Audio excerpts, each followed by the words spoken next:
사무엘상 10장의 내용은 이스라엘의 초대 왕이 세워지는 그런 내용이 담겨 있습니다. 이스라엘 초대 왕은 우리가 잘 알고 있는 사울입니다. 이 사울은 이미 사울이 어떤 왕인지 우리는 이미 잘 알고 있습니다. 자기보다 잘 나가는 다윗을 시기해서 백성들로부터 인정받는 다윗을 죽이려고 그렇게 그를 쫓았던 왕이 바로 사울입니다. 이런 모습에서 우리는 사울에 대한 부정적인 이미지를 가지고 있습니다.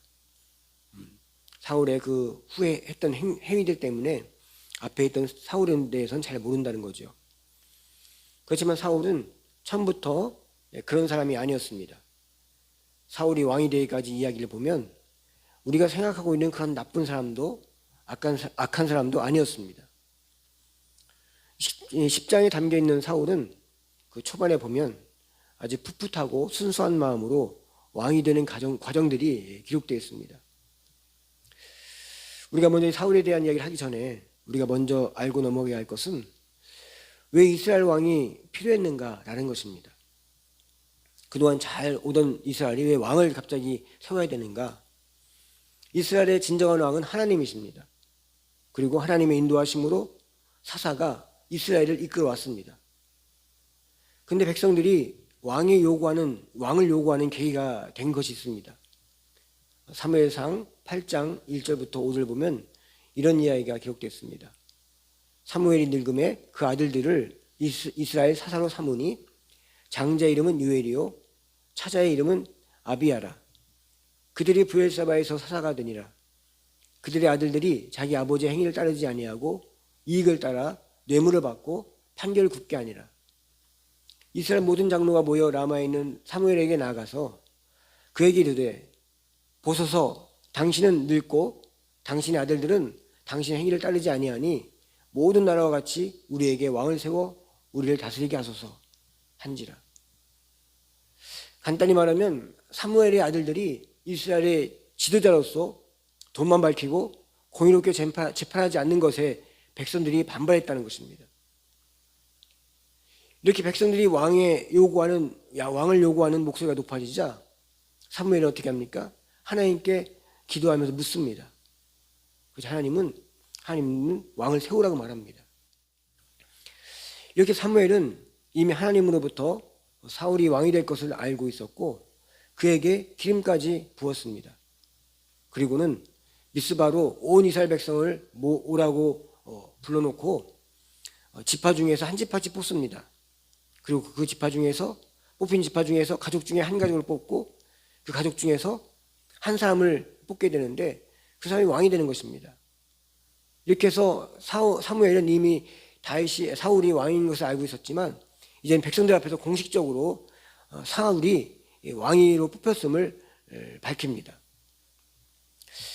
그런데 문제는 그 자리에 있어야 할 사울이 없었다는 것입니다. 찾아봤더니 진보다리 속에 숨어갖고 그 자리를 피하고 있었다는 것이죠. 사울은 이미 자기가 왕인 것도 알고 있었고 자기가 뽑힐 것도 알고 있었기 때문에 그는 그것이 부끄러웠는지 아주 수줍음 많은 사람같이 자신감도 없이 그렇게 진보다리에 숨어서 있었다는 것입니다. 이런 모습을 볼 때 어떻게 이런 사람이 왕으로서 자격이 있는가 싶을 정도로 그런 마음이 듭니다. 단지 사울에 대해서 기록하기를 그는 준수한 사람이었고 다른 사람보다 키가 어깨만큼 더 컸다라고 말합니다. 여기서 준수했다는 것은 외모로 뛰어났다는 그런 뜻입니다. 쉽게 말하면 외적으로 좋게 보였다는 것입니다. 그 외에는 객관적으로 왕으로서의 자질이 되는 사람인가 할 정도의 그런 모습들을 우리가 말씀 속에서 보게 됐다는 거죠. 왕이 될 사람 하면 겉모습뿐만 아니라 내적으로도 포부가 당당하고 다른 사람들을 이끌 수 있는 어떤 리더십, 우렁찬 목소리, 설득력 있는 언변, 이런 것들이 왕으로서의 가져야 할 자질이었다는 것입니다. 이 당시에 요구되는 왕이 자질이었습니다. 이쯤 되어야 되는 것이 아닌가라는 우리는 생각을 합니다. 그런데 하나님은 그럼에도 이런 사람을 왕으로 삼겠다고 정하셨다는 것입니다. 이와 같은 이야기를 듣다 보면 우리는 여기서 이런 생각을 하게 됩니다. 아, 하나님이 실수하셨구나. 사울이 어떻게 될지 모르는데 왜 저 사람 뽑았을까? 그런 생각을 할 수 있다는 것이죠. 우리는 사울에 대한 얘기를 다 알고 있기 때문에 그런 생각을 쉽게 합니다. 처음부터 이런 사람을 세우다 보니까 나중에 그가 하는 행동을 보면 결과적으로 다윗을 시기하고 해치려는 그 나쁜 악한 왕이 된 것이 아닌가 하는 생각을 우리는 충분히 하게 된다는 것이죠. 그렇지만 하나님은 실수하시는 그런 분이 아닙니다. 하나님은 그 기쁜 뜻이 어디 있는지 우리 모르지만 하나님의 판단과 선택은 우리보다 완벽하고 완전하십니다. 그래서 이사야는 그렇게 말합니다. 55장 8절부터 9절 말씀에 하나님의 생각이 어떻게 다른가에 대해서 말하기를 이는 내 생각이 너희 생각과 다르며 내 길은 너희 길과 다름이니라. 여호와의 말씀이니라. 이는 하늘이 땅보다 높음 같이 내 길은 너희의 길보다 높으며 내 생각은 너희 생각보다 높음이니라. 그러기에 우리는 하나님의 이런 선택이 우리가 이해할 수 없다고 섣부르게 판단해서 안 된다는 것이죠. 아무튼 사울이 이런 부끄러움이 많은 어딘가 왕으로 되기로는 좀 하자가 있어 보이는 사람같이 보이지만 하나님은 이를 이스라엘의 초대왕으로 세웠다는 것입니다. 하나님도 어찌 보면 사울의 이런 모습이 왕으로서 부족함이 있음을 알고 계셨을지도 모릅니다. 그래서 하나님이 사울을 뽑기 전에 사울을 통해서 사전에 하신 일이 있었습니다. 6절과 9절 보면 이렇게 기록되어 있습니다. 내게는 여호와의 영이 크게 임하니라. 너는 그들과 함께 예언을 하고 변하여 새 사람이 되리라. 이 징조가 내게 임하거든 너는 기회를 따라 행하라. 하나님이 너와 함께 하시느니라. 너는 나보다 앞서 길갈로 내려가라.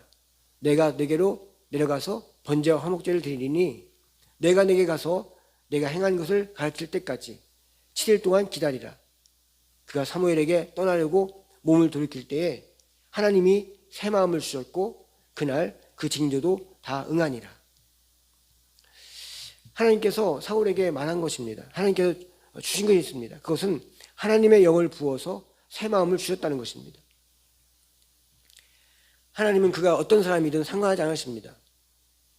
하나님은 조건이 안 되면 그 조건이 되게 만드셔서 사용하시는 분이십니다. 이후에 나오는 사울에 대한 잘못된 행동들은 그 사울 자신의 몫입니다.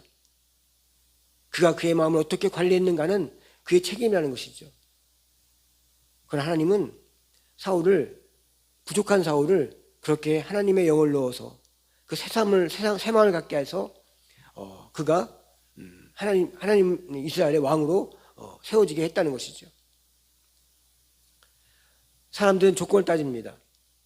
그렇지만 하나님은 조건을 따지지 않고 그 조건에 별 의미를 두지 않습니다. 조건이 안 되면 그 조건이 되게 하면 되기 때문입니다. 그러기에 하나님은 실수가 없으신 그런 분이라는 것입니다. 둘째로 하나님의 은혜로 성령의 은혜로 새 은혜 받고 새 마음 받고 새 사람이 된 사람이라도 얼마든지 변할 수 있다는 것을 사울을 통해서 우리는 분명하게 알게 됩니다. 예전에 은혜 받고 성령 체험했다 할지라도 그 마음을 새 은혜로 덧입지 않고 옛날 그냥 추억으로 라떼식의 신앙으로 가지고 있다면 그 신앙은 얼마든지 변할 수가 있는 것입니다. 그렇다면 우리는 하나님의 은혜와 성령의 능력을 덧입는 사람이 그렇게 다시 변해 버릴 수 있다는 것은 하나님의 능력이 그렇게 약한 것인가? 하나님의 능력이 그렇게 사람 하나 오래 영원히 바뀌지 못하게 그렇게 나약한 것인가 하는 생각을 해볼 수도 있다는 것입니다. 그렇지만 우리가 알아야 할 것은 사람은 웬만하면 변하지 않는 존재라는 것입니다.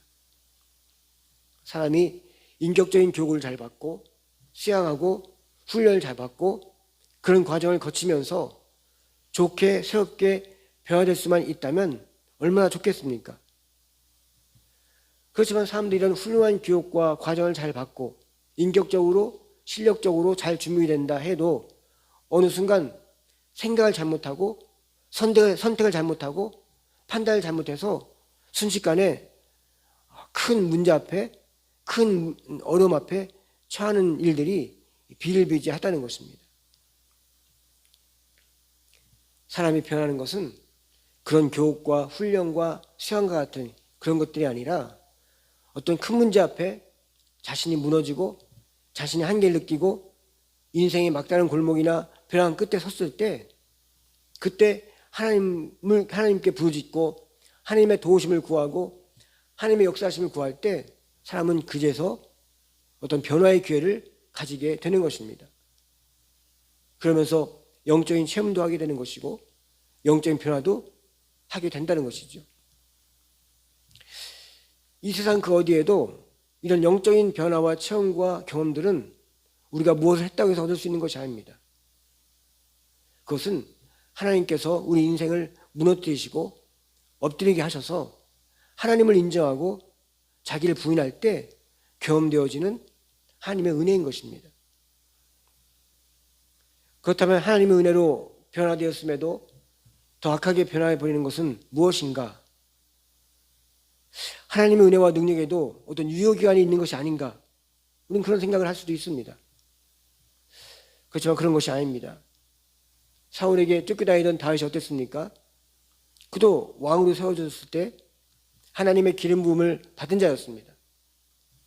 사울과 같은 하나님의 영에 붙들린 자였습니다. 그도 사울보다 더 많은 권세도 얻었고 부도 누렸고 전쟁의 신이라고 할 정도로 전쟁에 능한 자였고 이때가 이스라엘이 가장 번성했고 그 당시 다윗의 왕의 위상은 하늘에 찌를 듯 대단했습니다. 그렇지만 그럼에도 다윗은 교만하거나 우쭐대거나 누구 시기하거나 그러지 않았습니다. 그는 하나님을 늘 의식했고 하나님을 늘 염두하며 살았습니다. 그는 하나님 말씀을 늘 묵상하고 찬양하고 시를 짓기도 했고 그러면서 하나님 말씀에 순종했던 왕이었습니다. 그는 자신을 죽이려는 원수 같은 사울을 몇 차례 죽일 기회가 찾아왔음에도 사울이 하나님의 기름 부음 받은 자라고 해서 그런 이유로 죽이지 않은 것은 자신의 생명의 위태함보다도 하나님 말씀에 순종하는 것을 더 두려워했다는 것입니다. 그리고 사울의 손자인 양쪽 다리가 다 절룩인 장애를 가진 무비보셋을 자신의 친자식처럼 돌보았던 자유로운 왕이었습니다. 그뿐만 아니라 아들 압살롬이 구태타를 일으켜가지고 도망칠 때 얼마나 부끄럽습니까? 자기 아들이 그렇게 아버지의 권세를, 아버지의 정부를 무너뜨리고 자기가 그 권세를 갖겠다고 얼마나 아버지로서 부끄럽고 왕으로서 부끄러운 그런 모습입니다. 그런 모습으로 도망칠 때 시므이라고 하는 자가 나타나가지고 그 도망가는 다윗을 향해서 내가 이꼴당하는 것은 네가 사울의 집에 행한 일을 하나님이 심판하신 것이다. 이러면서 사울의 정말로 어려울 때 그걸 이용해서 비난하고 욕했습니다. 그래서 다윗의 부하들이 그를 당장 쳐 죽이겠다고 말을 하지만 다윗은 그것마저도 하나님이 그를 통해서 나의 죄를 보게 하는 것이다 라고 하면서 그가 소위치는 모든 욕을 다 듣게 됩니다. 이처럼 다윗은 하나님 말씀을 품고 하나님 말씀에 민감했던 왕이었습니다. 이처럼 하나님의 은혜로 성령의 능력으로 새롭게 변화된 이들이 그 새로운 삶을 놓치지 않고 잃지 않고 하나님 말씀에 순복하고 그 말씀으로 자신의 삶을 세심하게 살피고 영적으로 민감해 있을 때 하나님이 베푸신 새 사람의 은혜를 결코 잊어버리지 않게 된다는 것입니다. 요한계시록 2장을 보면 예수님이 7 교회들에게 하신 말씀이 나옵니다. 그 중에 제일 먼저 나오는 에베소 교회를 향한 중요한 말씀이 있습니다. 요한계시록 2장에 보면 요한계시록 2장 1절부터 5절 말씀에 에베소 교회를 향한 예수님의 말씀이 나옵니다. 에베소 교회 사자에게 편지하노라. 오른손에 있는 7뼈를 붙잡고 7 금촛대 사이를 거느시니가 이르시되 내가 내 행위와 수고와 내 인내를 알고 또 악한 자들 용납하지 아니한 것과 자칭 사도라되 아닌 자들 시험하여 그의 거짓된 것을 내게 드러낸 것과 또 내가 참고 내 이름을 위하여 견디고 게으르지 아니한 것을 아노라. 그러나 너를 책망할 것이 있나니 너의 처음 사랑을 버렸느니라. 그러므로 어디서 떨어졌는지 생각하고 회개하여 처음 행위를 가지라. 만일 그리하지 아니하고 회개하지 아니하면 내가 내게 가서 내 촛대를 그 자리에서 옮기리라. 에베소 교회는 훌륭한 교회였습니다. 2절과 3절에 나와 있는 것처럼 믿음을 지키기 위해서 애를 썼고 게을르지 않고 온 헌신을 다했던 교회였습니다. 정말로 열심을 가지고 교회를 지키기 위해서라면 최선을 다했던 교회였는데 4절 말씀 보니까 그 교회가 첫상을 버렸다는 것입니다. 이 말은 너희가 아무리 하나님을 위해서 교회를 위해서 믿음으로 살려고 몸부림치며 잘해왔지만 처음 상을 버렸다는 것입니다. 이 말 다르게 말하면 처음 상을 잃어버리면 수많은 믿음의 삶도 숲으로 돌아가 버린다는 것입니다. 우리가 신앙으로 살고 은혜로 살고 믿음으로 승리하며 살았어도 그 첫사랑이 사라져 버리게 되면 그 살아온 그 모든 것이 우리의 의가 되고 우리의 자랑이 되고 자신의 믿음 좋은 사람으로 착각하며 오해하며 살게 된다는 것입니다. 첫사랑이라는 것이 무엇입니까? 하나님을 향한 순수하고 백지 같은 그런 순결한 마음을 말하는 것입니다. 그 마음에는 계산이 없습니다. 사랑하고 있는 대상에 대해서 아는 것이 별로 없는데도 편견 없이 받아들이는 것입니다. 이런 아무것도 모르는 애들 같은 마음, 천진난만한 마음, 처음에 하나님을 잘 모르고 믿었지만 그렇게 믿었던 그 첫 마음, 하나님은 그 첫 마음을 기억하고 계시다는 것입니다. 사울에게 있어서 첫 마음은 자신이 왕으로 뽑혔음에도 진보다리에 숨어있던 그 수줍은 많은 그 순수한 마음이 그 마음이었습니다.